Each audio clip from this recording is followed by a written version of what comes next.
Just kidding, I'm not gonna gatekeep anything, and you already know what it looks like from the thumbnail.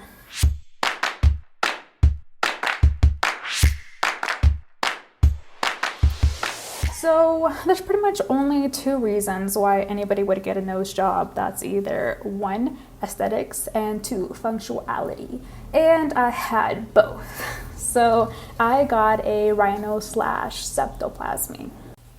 I never really liked my nose. It was too big and it had a bump that I never liked. So I always planned on having a rhinoplasty since I was young. Then in middle school, I accidentally broke it.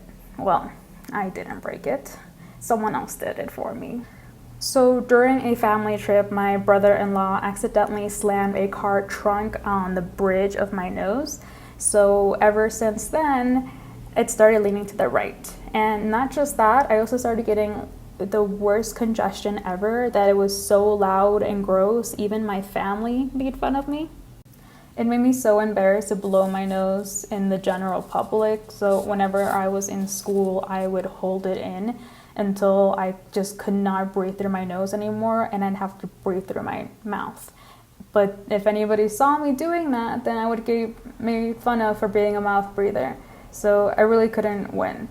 And I would end up having to just be taking like short little breaths when nobody was watching. So I was hardly getting any oxygen in my brain. And I didn't realize this then, but I would be going home with massive headaches, and I didn't know why. I just always thought, I don't know, maybe I wasn't drinking enough water.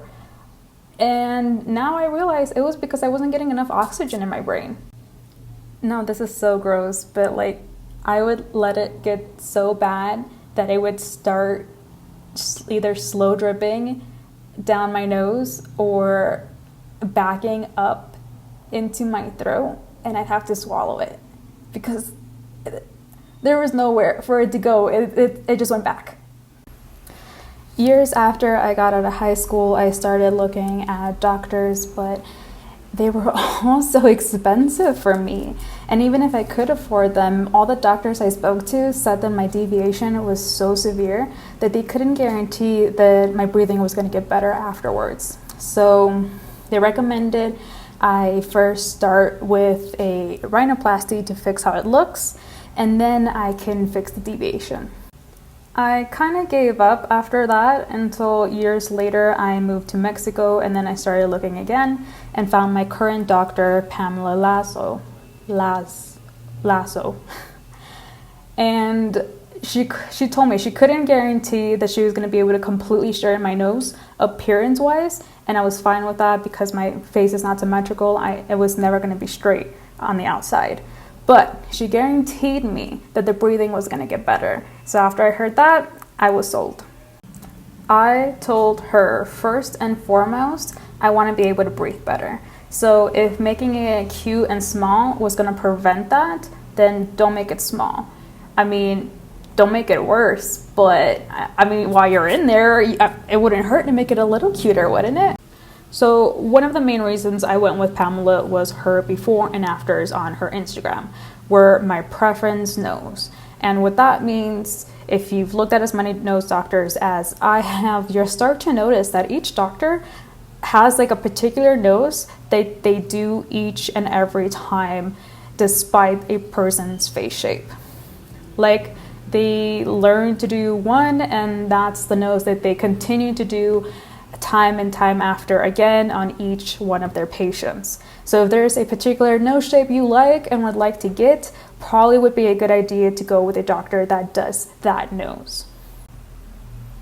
And the second reason I went with her was because she's a otolaryngologist, or an ENT for short. And what that is a doctor that only works with ears, nose, and throat. So I thought for sure she was going to be able to fix the breathing, and if it wasn't cute afterwards, well, then I can fix that later with a plastic surgeon. Unfortunately, the breathing did not get better. But I'll talk about that at the end. For now, let's move on to pricing. Though I was already living in Mexico, I was living in Sonora at the time. I chose a doctor in Mexico City, so even though I did have travel expenses, they are going to be a little less if you are coming from the States. Also, my mom came with me because she wanted to get her own procedure done, so we shared some living expenses, and that also lowered my cost a little bit. So first off, let's talk about the surgery costs. These are the exact prices my doctor sent me during the consultation. Keep in mind, I did do my surgery a year ago, so these prices may differ a little now.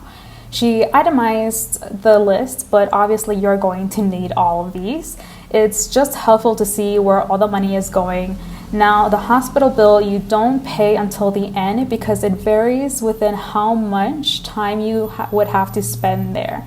Like with my case, the surgery took a little longer than normal, 4 hours to be exact. So I paid a little more because of that. And it's outpatient, so as soon as the anesthesia wears off and they think you're okay to leave, then you can go. This was about 2 hours for me because I had an allergic reaction to the anesthesia. My body was feeling a little itchy, so they had to give me something for that. But after that, I felt fine, just super slow and a little dizzy if I moved too fast. Now, I forgot to keep track of how much the medication costs, and it will be a little different from doctor to doctor, but generally they will prescribe you something for pain, antibiotics, maybe something for congestion, and some nasal spray to help clean your nose. If you are getting an open rhinoplasty, which is when they need to make an incision either in the middle of your nose, like mine, or sometimes also the side so they can better work on your nose, then they may also give you some steroid cream to help with the scarring afterwards. And this totally helped me because I have visibly no scarring now. Other stuff my doctor didn't recommend I get, but I've seen other people recommend, is getting vitamin C for bruising. I didn't bruise or swell that much compared to other people I've seen, so I didn't end up taking it, but it might be good to have on hand if you think you might. On to travel expenses. So a round trip for me was around $200. Yes, it is a lot cheaper if you're already in Mexico. And since I shared the Airbnb and some food with my mom, my total came out to an estimated $800 in dollars. So grand total with everything together came to around 5,192 USD. Not too bad if you compare that to pricing in the States, but it also comes with its own cons, which I will get into later. Pre-op. I first did a video consult with my doctor before flying out, and I already sent her my x-rays so she could make sure she could actually help me, but this was the first time actually meeting her in person. We talked again about both our goals for the surgery, and I reiterated wanting to breathe better. And then she took my before photos.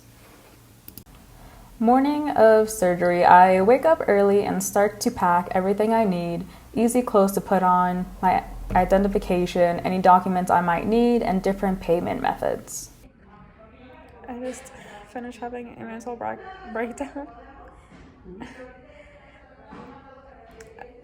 I was so nervous, I'm starting to cry. It's just a few minutes before I go in. I think they're coming for me. So right before the surgery, they were making me sign some release forms, and I noticed the forms only mentioned a rhinoplasty and not also a septoplasty. So I was starting to get nervous that the surgery was only going to be cosmetic.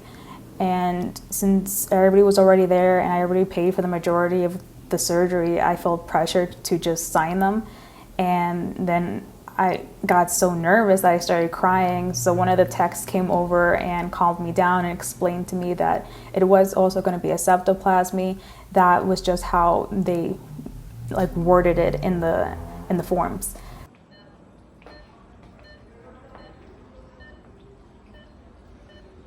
How are you feeling? Okay? Okay. How's the issue? Better. Ow. It's better? Yeah. Okay.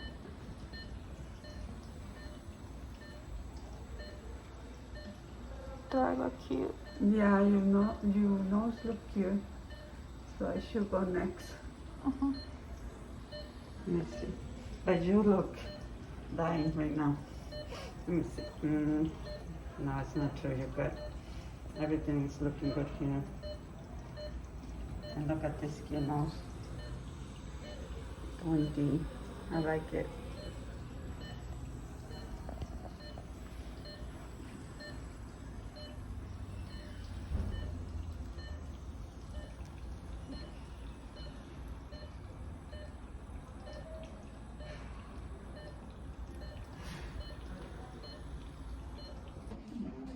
Yeah, now it's going to start bleeding. It's now it's bleeding.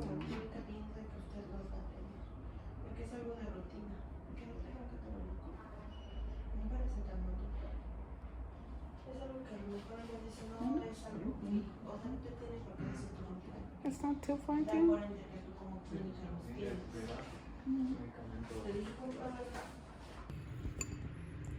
see.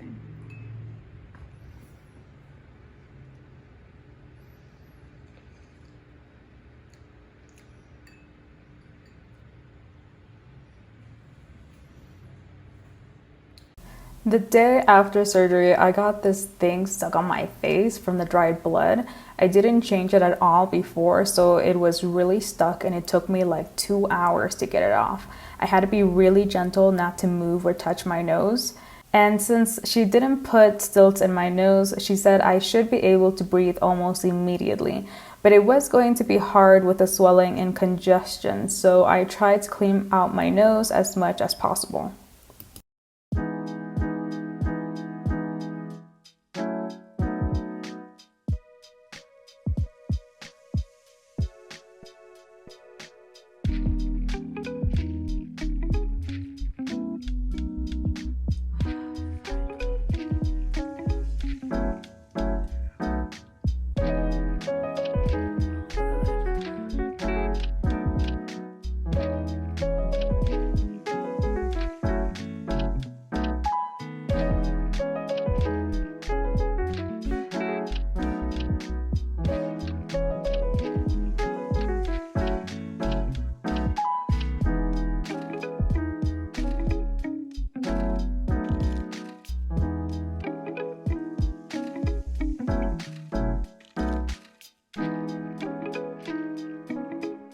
One hour later.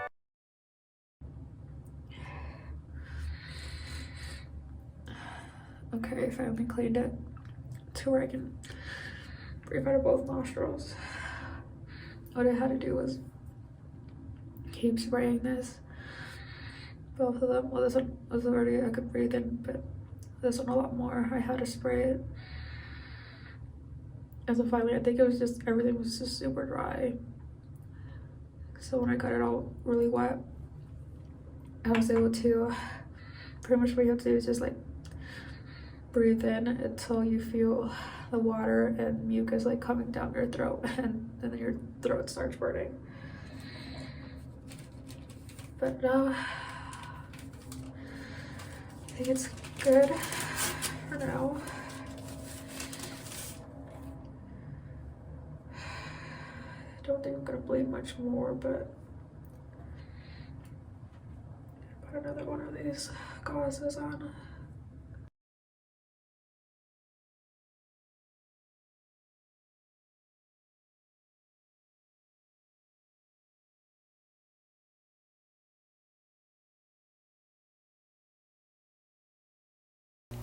Five days later, I was finally gonna get my cast off. I was told I could finally get it wet in the shower so the next day it would come off easily, but I don't know, maybe I didn't do it well enough because she was kind of aggressive taking it off, and I found it funny because I got yelled at on the surgery day for just almost touching my nose. But finally she got it off, and boy was she ugly at this point. I knew it was going to be swollen for a while, so I put my trust in the process and tried not to think about my Miss Piggy nose.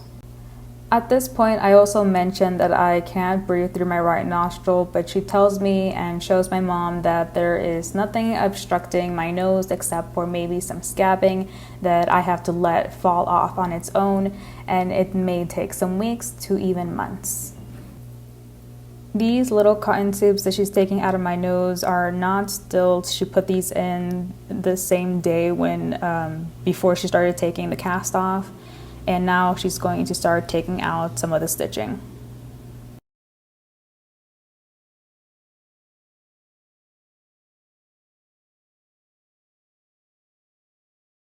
Nine days later, and I still can't breathe through my right nostril. So I start panicking and have another breakdown.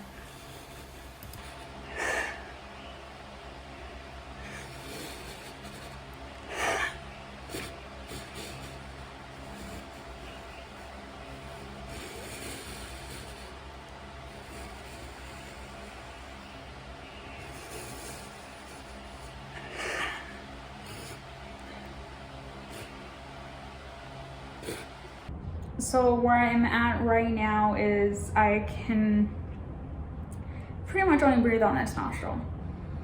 And I breathe on this nostril as well as the times that I've been the most congested and I can be very little in it.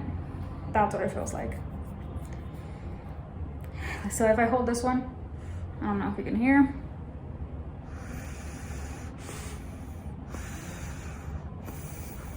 I just struggle a lot. And then this one,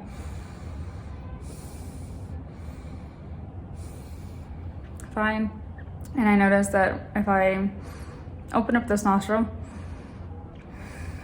I can breathe a lot better, like normal. So this is what I'm worried about. If I just open this one up, if she would just have opened this one up, I don't know. I mean, other than that, I mean, she's prettier than she used to be, but like I said in the beginning, the first thing I just wanted it to be able to breathe better and for hopefully to be straighter. So it's straighter, and I got it lifted. I feel like there's a little bit too much nostrils in the front, but you know, that's what you get when you want a higher tip. I don't know. I guess we'll see. 27 days post-op and my breathing hasn't changed and I'm still crying about it. But I wanted to show an update of what my nose looked like at that point. It's still very swollen, and as you can see here, I still have some scarring, but that does go away eventually. I can also still feel the stitching on either side of the bridge of my nose, but it doesn't bother me that much. About a month and a half since surgery, and this is where I'm at.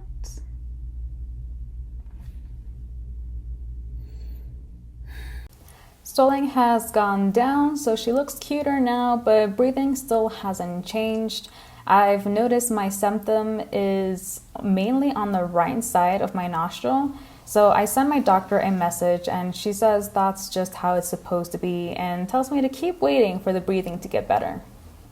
Around this time is also when I noticed a weird smell coming from my right nostril. So it's likely infected and my doctor prescribed me antibiotics and more nasal sprays to use. Really trying to just go with the process, believe in it, it's gonna happen. But to me, that seems like a miracle. Okay, yes, I still have the stitches here. They're a little bit less prominent than before. I don't know if not really on this side. I can really feel it on this side. This side I feel like it's almost gone, though I can still slightly see it. See this one more. I guess she was saying that it's because I still have stitches and it's, you know, because it's stitched up there pretty much. And I'm like, okay, even if that's right, how is the stitching up here affecting my breathing down here, especially if I just pull it out and like leave it like this, I can breathe perfectly fine. But the stitches are still up here. If it was the stitches causing the breathing, then me doing this would not help me breathe better because it would be up here. That's what I'm thinking, but I'm not a doctor, so. 4 months post-op. More swelling has gone down and the rotten smell inside my right nostril has gone away. But now I notice there is a little flap inside that is causing my right nostril to stick to my septum. So it feels like it's completely closed and it's so uncomfortable. I have to continually open them like this. And now it looks like I am constantly poking my nose. 6 months post-op. I am back in Mexico City, so I go and see my doctor again and tell her all my complaints about the breathing, and she continues to tell me there is nothing obstructing my nose and I should be breathing fine now. But if it is still bothering me at the 1 year post-op, then we can revisit the issues because I can't even have another surgery until then. And she just keeps telling me to continue to use the nasal sprays. So at this point, I pretty much just got a cosmetic nose. And if it's going to be that case, well, I want to bring up the fact that the front view looks completely the same as before, albeit a little bit straighter. To this, she does admit to, and she does admit that it is a little larger than it should be at this point, and says it's probably because I have thick skin. So she prescribes me some very strong, very expensive acne medication that helps decrease the buildup of grease and in turn also helps thin out the skin a little. 1 year and 4 months later, here are my thoughts about the surgery. She's cute and so natural that nobody can even tell that I ever got a nose job. But that's also a con for me because I love telling people I got a nose job and getting compliments about it. I mean, I spent a lot of money on it, so I want the recognition. The only thing I would have changed about it, appearance-wise, is for it to be a little thinner right here, or the nostrils to go out, because I feel like it's just like a weird looking nose in the front. If it just had like a little bit more shape to it, or if from down here, and this all feels just skin, like very thick skin. It's not bone or cartilage or anything. So it's either if I can thin it out here or if I can get the nostrils out a little bit more. I know a lot of people don't want inflated nostrils, but like if it also helps with my breathing, like yeah. But the weird part is that you can really only tell when I'm taking pictures or a video with it. When I look at myself in a mirror, it looks absolutely fine to me. It looks perfectly natural and small and always how I wanted it. And it's such a small change that honestly, I don't think I would go back underneath the knife for it. I would definitely go get another surgery for the breathing, but I don't think I would ask them to change the appearance because I've had enough about that. I just kind of want to move on. So yes, I still have breathing problems. Not worse than before, but not better. And now I have this weird piece of cartilage inside my nose here. Like, if I can, it's like right here, I can feel it. That whenever I pick my nose, I have to be very careful not to, pick at it because it feels very fragile. And I feel like I can hurt it very easily. And it's still sticking to the septum, this nostril here. Oh my god, if I do that, like it just kind of stays. You see? I have to open it up, but if I like press it down, it's gonna stay like that. So I have to continue opening it because it sticks to the middle and it feels worse than it looks. But like that doesn't last long. If I do this, it also sticks. So the worst part is that my doctor keeps gaslighting me, telling me there's no problem with my breathing. I feel like I would probably know that better than she would because I'm the one experiencing all these breathing problems. So I asked her if she could prescribe me to get another x-ray. She really didn't want to. She kept telling me that I had no need for it, but I was very insistent on getting it. So she finally gave me like a prescription to go get that, and I got it, and you tell me, but it doesn't really look that different. Also, she's been so much less responsive post-op. I keep trying to schedule with her for her to look at my nose, and she keeps asking to just do a video call. And I don't think I can get my point across through a video call. So I insist to see her in person, only for her not to show up to our scheduled appointment. When I do end up seeing her, she continues to tell me that I don't have any breathing problems. And tells me just to continue using nasal sprays and then come back another month. I have been using the nasal sprays every day since surgery. And I've been telling her since days after, but even like 6 months after, I keep telling her I have the same breathing. And she hasn't done anything except just keeps telling me to use nasal sprays. Nasal sprays obviously are not working. So she tells me, fine, we can do another surgery and she'll do it for free. I just have to pay for the hospital bills and the anesthesia and the other stuff. But at this point, I really don't know if I want her doing anything with my nose. Also, I have congestion problems again. Just yesterday, I let my nose get all clogged up because I was hanging out with friends and I didn't want them to hear me blow my nose. It is possible for the turbinates to grow back, but not this fast. And also, normally, if it's because you're not taking care of them, which I am. I do my nasal sprays every day, and I'm also living in a more humid environment now. Before, I was living in a very dry desert area, and that's why they got so enlarged to begin with. But now, neither of those things are an issue. These past few days, I actually noticed that using my nasal spray, my right nostril started smelling again, and I got so scared that it's infected again until, I don't know, for some reason, I tested it out and I started smelling other things, like I had dirty laundry, and I would put it up to my right nostril, close my left one, and I could smell. I already knew like it smelled bad, and then I switched it over and I smelled with my left nostril and I couldn't smell anything. So news is that I can't smell anything through my left nostril. Bottom line is that I don't feel comfortable going back to her without a second opinion. She says she can shave down the cartilage that I have in my right nostril, but that honestly doesn't sound like a great idea. As far as I know, cartilage is the only thing that keeps the nose up. But I guess I could be wrong. Would I do it again, knowing what I know now? Probably not. Am I happy with how it turned out? Most definitely. So if you're only looking for a cute aesthetic nose, Pamela is a great doctor for that. Unfortunately, not so great for the practical side. And with that, I'm gonna end this here. Congratulations for sticking around this long. If you still have any questions, leave them down in the comments and I'll try to answer as best as I can.